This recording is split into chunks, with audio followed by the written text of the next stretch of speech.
Her sudden shriek brought me back to see her standing in front of the blender, lid in hand, fully drenched, from what I could recognize to be some kind of pureed sauce. The increasing pressure built up due to the hot tomatoes in the blender must have caused the contents to burst out on its sudden opening. I'm sure I learnt that somewhere, maybe science class, or Food Network. She frowned, looking at the mess on the floor, counter, and herself. Most of her lavender t-shirt was brutally assaulted and now dripping. I'm sure she didn't want spills all around the kitchen, so she pulled at her t-shirt hem and raised it over her head. Well, that's why I hoped she did that. This was clearly wrong. I was being rewarded for selfishly invading her privacy. What kind of twisted justice was I being dealt? Now, I guessed, we were both thinking the same thing. Now what? I was thinking how best to take advantage of the situation.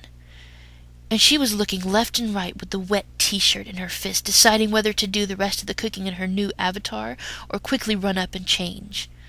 Well, I knew my Bella, and she was far from confident, so she tossed the t-shirt in the machine and ran up the wooden staircase to our bedroom.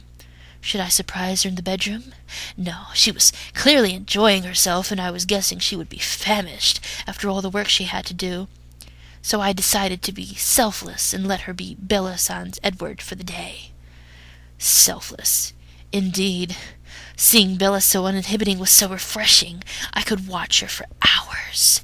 But I needed to give her some privacy, and this was not the way to do it. So I promised myself I would stick around only till the hazards of cooking were out of the way, and then promptly leave to meet the boys.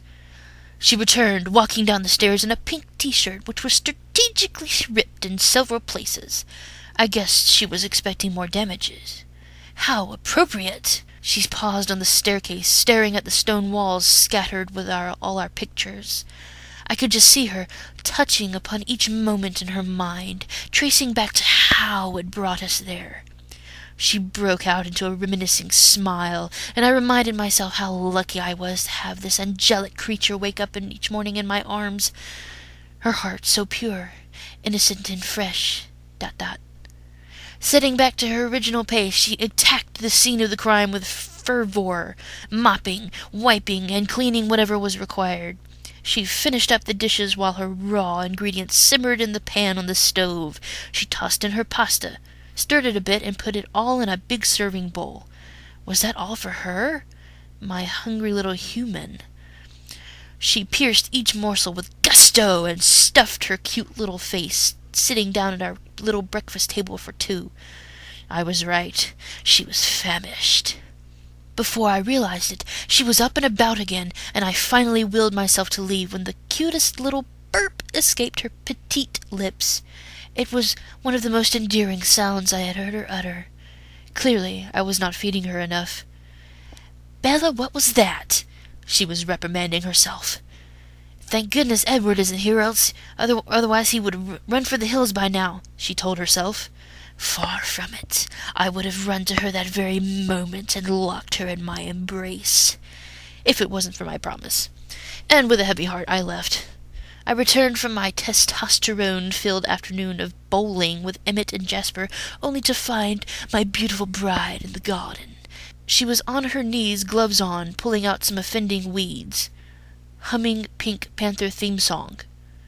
Adorable! Could I be any more in love with this woman? Impossible is nothing. With Bella, that is. I couldn't hold back the desire to hold her any more. I ran behind her, grabbed her by the waist, and swung her around. She screamed in delight, and when I set her on her feet, she turned around to face me, and I was overcome with such uncontrollable love when I saw that breathtaking blush color her iridescent face. She hopped on her toes to kiss me, and I swooped in and made it longer than she expected. Much, much longer. To understand train of thought, what did Pink Panther do when he stepped on an ant? He started singing, "Dead ant, and dead ant, dead ant."